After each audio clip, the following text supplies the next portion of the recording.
એમાં define સેલેરીમાં yes કરવાનું છે.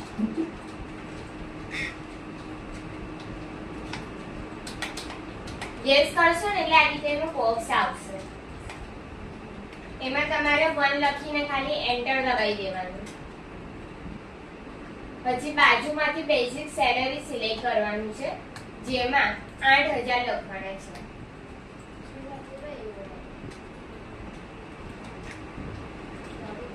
પછી કન્વેન્સમાં 200.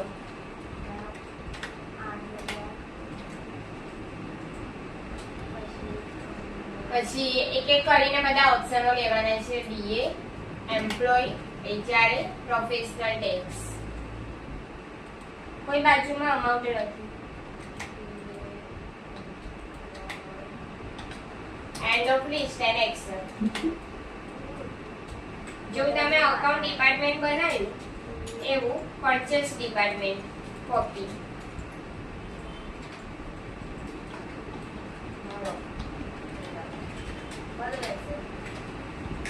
પછી નીચે ડિફાઇન સેલરી ડિટેલ્સમાં યસ.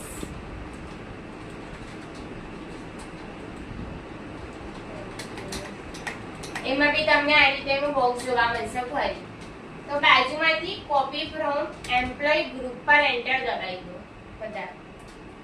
પછી તમને અકાઉન્ટ ડિપાર્ટમેન્ટ જે દેખાય છે એના પર એન્ટર દબાવી દો. બસ હવે અહીંયા બધી ઇન્ફોર્મેશન પહેલા જેવી આવી જશે. તો ખાલી કંટ્રોલ A કરી દો અને એક્સેલ. પછી બીજું છે સેલ્સ ડિપાર્ટમેન્ટ.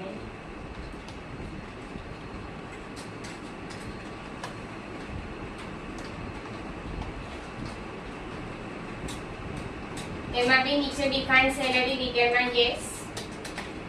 પછી જે બોક્સ આવે એની અંદર કોપી ફ્રોમ એમ્પ્લોય ગ્રુપ, બંનેમાંથી કોઈ બી ડિપાર્ટમેન્ટ. પછી ફરીથી કંટ્રોલ A, એક્સેપ્ટ.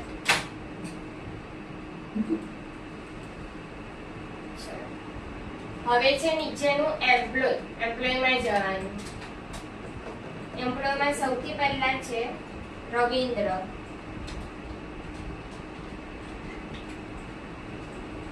રવિન્દ્રનું ડિપાર્ટમેન્ટ લેવાનું છે અહીંયા અંડરમાં. તમે સ્પેસ દબાવશો એટલે આપણી જે અકાઉન્ટ પરચેસ અને સેલ્સ બનાવી તમને જોવા મળશે.